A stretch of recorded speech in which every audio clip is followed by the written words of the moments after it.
Hello guys, hopefully everyone is fine. In this video we will be discussing a very important topic of object oriented programming, which is operator overloading.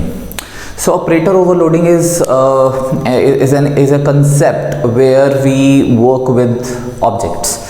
Like for an example, we always say that integer numbers, if I write int a, b, and a is equal to 5, b is equal to, let's say, 6, a plus b, if I want to display, I can easily display a plus b, which is 11, we all know. But these are all predefined data types. Like I have written int followed by a followed by b.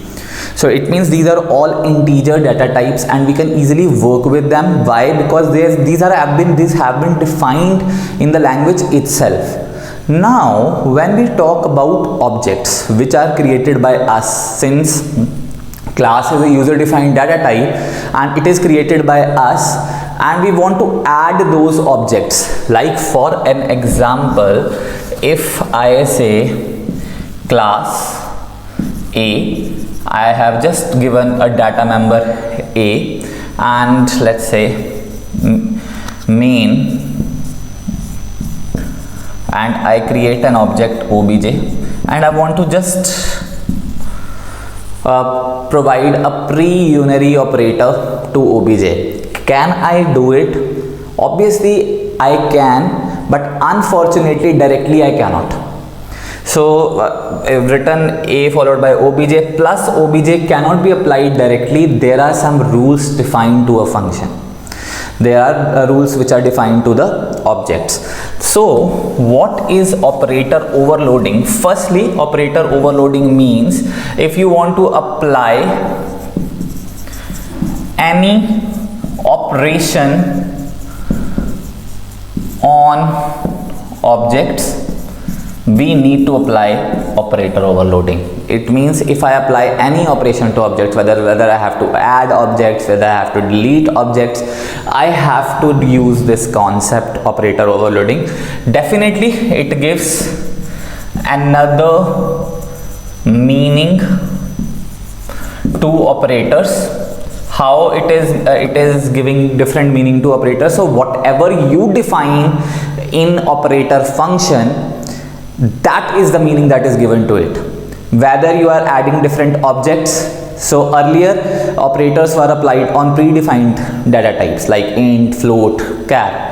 Now they will be applied on user defined data types, so their meaning is also another meaning is given to them.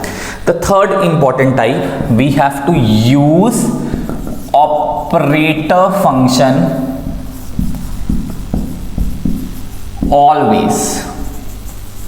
We have to use this operator function always to apply operator overloading. Operator function can be applied in two ways. Whether we use operator function as member function, which can access data members, or we can apply operator function as friend function, which can also manipulate data members.